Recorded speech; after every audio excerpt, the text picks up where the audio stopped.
मैं अंकित मदन शर्मा जी के पास चलूं उससे पहले एक बात और कहूं।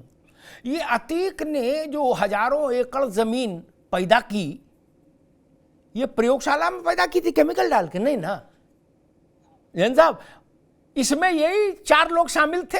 दरोगा शामिल थे, दरोगा मतलब सिस्टम पुलिस का, राजस्व के लेखपाल से लेके डीएम तक शामिल रहे होंगे, क्योंकि दस्तखत तो वही करते, दरोगा के दस्तखत से तो जमीन नाम होती नहीं किसी के। ठीक, इसमें रजिस्ट्री ऑफिस के लोग शामिल रहे होंगे और इसमें नेता शामिल रहे इलाहाबाद के, नहीं जैन साहब? उनने सब काम छोड़ के, जितनी नमाज नहीं पढ़ी अतीक ने, उससे ज्यादा जमीन ने कब्जा की। नहीं, वो तो डीएलएफ से भी बड़े लैंड बैंक हो गए थे इलाहाबाद में। क्या ये कहां से हो गए थे? अब कोई ये कहे कि भाई कोई कलेक्टर खड़ा हो जाए कि जी हम कोई डिस्प्यूट नहीं था, तब इस बात को क्या कहें? अब पता लगने की चिट्ठी 16 लिखी थी। खैर, शर्मा जी मुझे एक बात समझाइए कि सारी चीजों में पहले हम लोग कहते थे कि भाई ये जब हम लोग धीरे धीरे सुधार भारत में होने शुरू हुए थे, लेकिन नीचे तक वो नहीं गए थे, तो हम लोग देखते थे कि पटवारी के झोले में होने वाला रजिस्टर क्या भारत के संविधान से भी बड़ा होता था। माफ करिएगा, क्या जिसको चाहे वारिस बना दे, जिसको चाहे लावारिस कर दे, जिसकी जमीन चाहे जहां अटैच कर दे, जिसकी चाहे वहां से हटा ले, क्या बाद में लड़ते रहो मुकदमा। ये पटवारी, पावरफुल पटवारी की जो प्रक्रिया शुरू हुई और इसमें पुलिस का जो सम्मेलन रहा, उसके जो कन्वेंस रही, उसके चलते जैसा बाकी मेहमान भी कह रहे, ये एक घटना घट गई चूंकि इसमें हत्याएं बहुत हो गई, लेकिन ऐसी समस्याएं शहर शहर गांव गांव नहीं है क्या? देखिए, बिल्कुल, पहले तो मैं आपका बहुत बहुत साधुवाद करता हूं जी। देखिए, ये पटवारी सिस्टम जो है, ये हम जब आज़ादी से पहले से चला आ रहा है और निसंदेह इसमें बदलाव करने की बहुत सख्त आवश्यकता है। और इस बात से मैं बिल्कुल वाकिफ़ हूँ कि आपने जो बात कही कि ये जो 4 मिलकर के पटवारी हों, फिर पुलिस आ जाती है, उसमें अन्य लोग शामिल हो जाते हैं, कचहरी आ जाती है, तो ये मिलकर के कुछ भी कर जाते हैं। और वास्तविकता यही हमारे देश की है कि आज भी हम उसी प्रणाली में चल रहे हैं।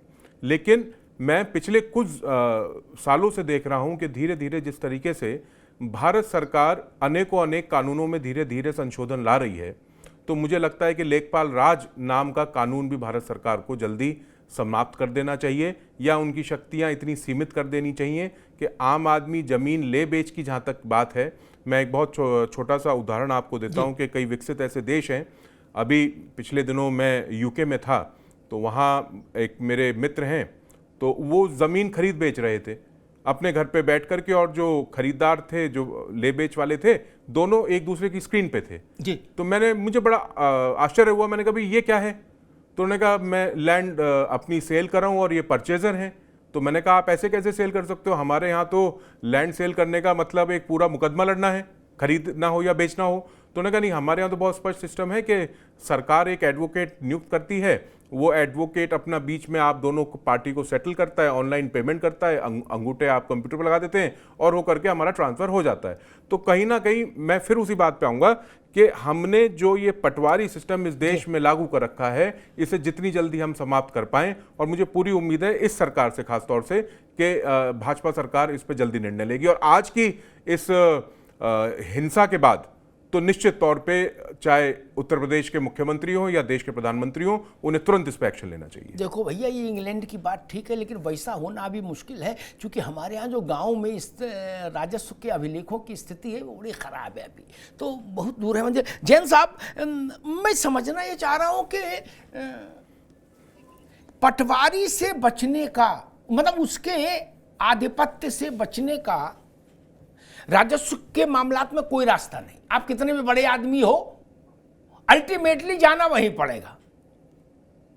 आप मुख्यमंत्री से भी कहलवा दो, सिफारिश करा दो, चीफ सेक्रेटरी से भी सिफारिश करा दे, डीजीपी से करा दे, फिर भी रिपोर्ट तो लेखपाल ही लगाएगा जैन साहब। उसकी रिपोर्ट के बिना तो कोई दस्तखत नहीं करेगा ऊपर। क्या वही उसकी स्वेच्छाचारिता का सबसे बड़ा कारण नहीं है? क्योंकि वो जानता है, मैं एक व्यक्तिगत अनुभव बताऊं, वारिसान सर्टिफिकेट बनता है एक, हमारे संबंधों परिवार में एक मृत्यु हो गई, उनके परिवार का वो उत्तराधिकार वाला प्रमाण पत्र बनवाना था। मैंने उत्तर प्रदेश सरकार के किसी बड़े अधिकारी को कह दिया, उन्होंने नीचे कहा होगा, फिर भी लेखपाल ने जिनका बनना था ना जैन साहब, उनको टेलीफोन किया, बोले भाई आप सिफारिश से करा रहे हो, कौन है, किस आपके रिश्तेदारी में कोई कौन है, क्या है, आके मिलिए। ऐसे थोड़ी ना होता है जैन साहब। इतना हाथ तो उसने तब भी डाल लिया, तब तो पर ऐसे कांड होंगे नहीं।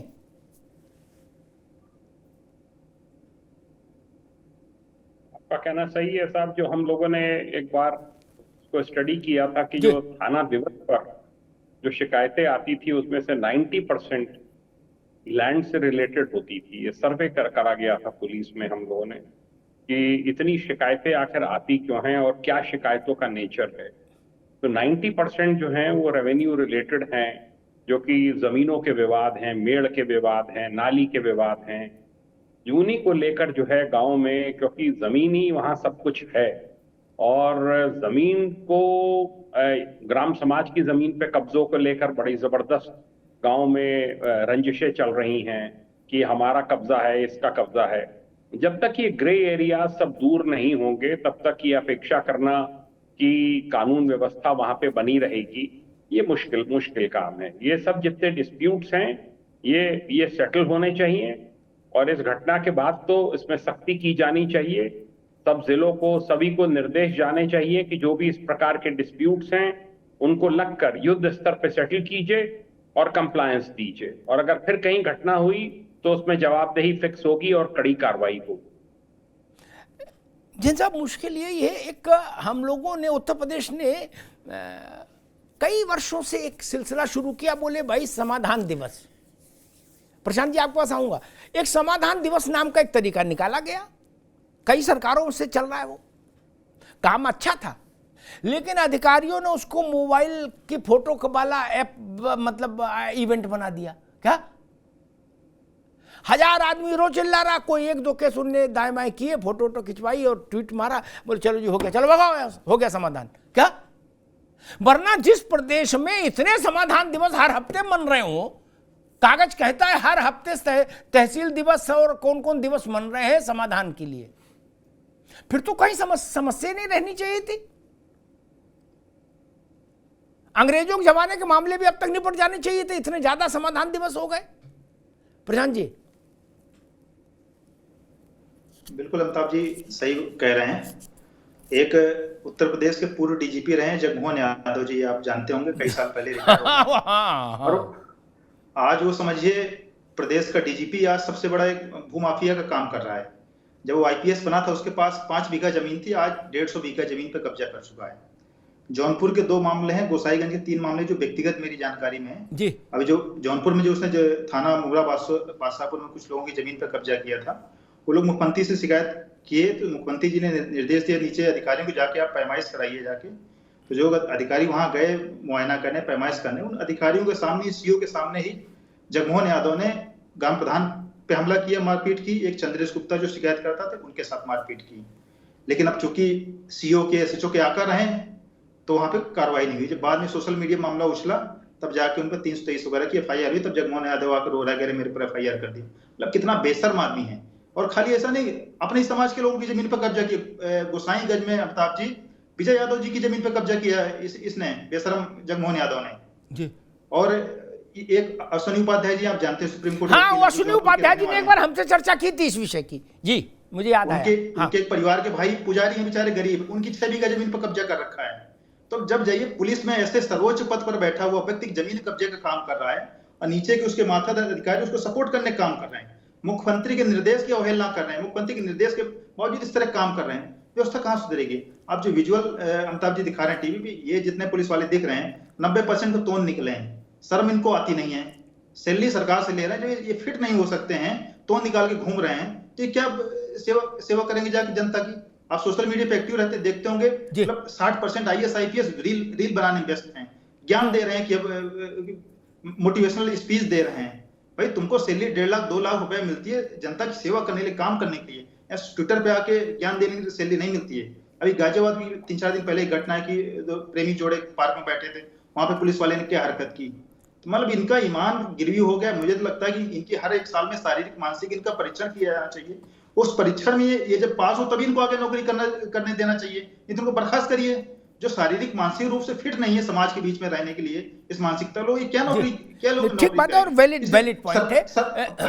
दूसरी बात देख, इसमें मैं किसी सरकार को दोष नहीं दे रहा हूँ भाई, ऊपर से आप आदेश देना, आप भी सबको तो हटा नहीं सकते, सरकारें बदलेंगी, अधिकारी पुलिस वाले कर्मचारी तो सब वही रहेंगे ना, चाहे अखिलेश जी की सरकार हो, योगी सरकार हो, आप ऐसे तो नहीं दूसरी सरकार आएगी बर्खास्त कर देगी, सब काम तो उन्हीं से करवाना है। अब आदेश किस तरह की ये लोग अवहेलना करते हैं। भी मुख्यमंत्री जी ने भी बिल्कुल अभी बैठक ली थी सारे एसएचओ लेवल से अधिकारियों के साथ, उसके बावजूद इन लोगों का ये हाल है।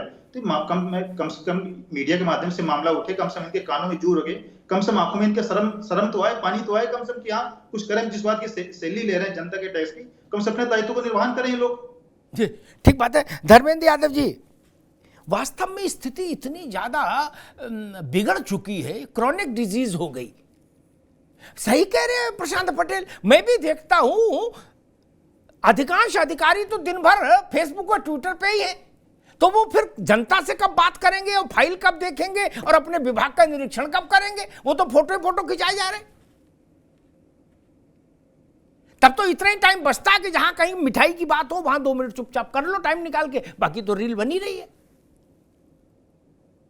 यादव जी, अमिताभ जी, रील ने रियल को बिल्कुल धूमिल कर दिया है जी। आज भी पूरे उत्तर प्रदेश में जो आपके क्रीम जिले कहे जाते हैं, आप भी नोएडा में बैठे हुए हैं, गाजियाबाद में है, मेरठ में है, चौकियों का रेट निर्धारित है कि इतना रुपया लगेगा तब आपको चौकी मिलेगी। जब पुलिस वहां जैसे किसी चौकी का रेट 25 लाख रुपया है, उसे पता है कि दिन भर का 2 लाख रुपए उगाही मुझे करनी है। तो इन सब प्रणाली में अल्टीमेटली होता क्या है कि एक इंसान जो होता है उसके अंदर का जो एथिक्स है वो मर जाएगा। मतलब किसी की जान भी ले ले और 5 लाख रुपए मिल जाए फिर वो खुश रहे। तो मुझे लगता है कि मानव समाज में इस तरह की चीजें जो हो रही हैं और लगातार बढ़ती जा रही है, पता नहीं कैसे, मतलब इतने प्रयास होने के बावजूद भी, जैसे आपने कहा समाधान दिवस बन रहा है, तो हो सकता है अंग्रेजों के जमाने का भी समाधान हो गया होता, लेकिन उसी समाधान दिवस में मैं भी देखा हूं अपनी आंखों से कि डीएम साहब कुर्सी पे बैठे हैं सामने और पीछे पटवारी झोले में पैसे भी डाल रहा, 500 रुपए लेकर के डाल रहा है। ये भी घटनाएं हमने देखी है। और मैं तो अपनी ही बात बता रहा हूं, मैंने अगर जाति प्रमाण पत्र बनवाया है तो वहां भी पैसा ले लिया उसने, मतलब मेरी जाति वो जानता है फिर भी पैसा ले लिया, आय प्रमाण पत्र बनवाया फिर भी पैसा ले लिया, नहीं बनवाओगे तो काउंसलिंग की डेट निकल जाएगी। तो ये समझ में नहीं आता है कि इस तरह से इनके खून में इतनी गंदगी कहां से आई। तो ये जब तक नहीं निकलेगा मुझे लगता है सब समाज का निर्माण नहीं हो सकता। पुलिस की जो कार्यप्रणाली है, पुलिस को समझना चाहिए कि उनकी जिम्मेदारी क्या है। मतलब एक सामान्य आदमी उनके संरक्षण के लिए एकदम सोचता है कि हम पुलिस है, संरक्षित हैं, लेकिन अगर पुलिस के लोग ही काम करना शुरू कर दे, प्रशासन के लोग ही काम करना शुरू कर देंगे तो फिर कैसे काम चलेगा? ठीक बात। मुन्ना, ठीक, अभी रुकिए धर्मेंद्र जी, रुकिए। मुन्ना खान साहब, हर स्तर पर समाधान दिवस, चीफ सेक्रेटरी से लेके और नीचे क्लर्क तक सब समाधान दिवस मना रहे, डीजीपी से लेके और सिपाही तक, क्या? और देख फोटो ठेले पड़े हैं और जनता कह रही हाय राम मेरे मसलों का समाधान नहीं हो रहा। फिर जब नहीं हो रहा तो गोली चल रही है, फिर ऐसी स्थिति पैदा हो रही है। ये आखिर समाधान दिवस में अंताक्षरी खेली जा रही है, लूडो खेला जा रहा है, क्या हो रहा है? अमिताभ जी, जैसा मुझे पता है कि लगभग 1,64,00,000 केस पेंडिंग है और मैं आपके बात को 100% सत्यता कहता हूं, क्योंकि आपने जो कहा कि जो दरबार में आते हैं अगर 100 लोग आते हैं उसमें 80 जमीन विवाद है, ये बात बिल्कुल सही है। इसलिए आज 1,64,00,000 जो जमीन का विवाद है, जो जमीनी विवाद है, वो पेंडिंग पड़ा हुआ है, जो सरकार के सुध लेना चाहिए, उस पर कार्रवाई करनी चाहिए। एक बात। दूसरी बात, कोई ऐसा जिला, कोई ऐसा कस्बा, कोई ब्लॉक इससे वंचित नहीं है, सभी ग्रस्त है। सभी जो जमीन के जो विवाद है हर कस्बे हर गांव के अंदर है और हर 5 घर छोड़ के 6ठे घर में आपको ये विवाद कहीं ना कहीं दिख जाएगा।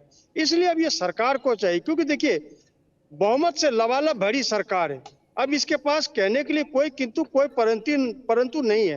तो मैं समझता हूँ सारे समस्याओं के समाधान हो रहे हैं।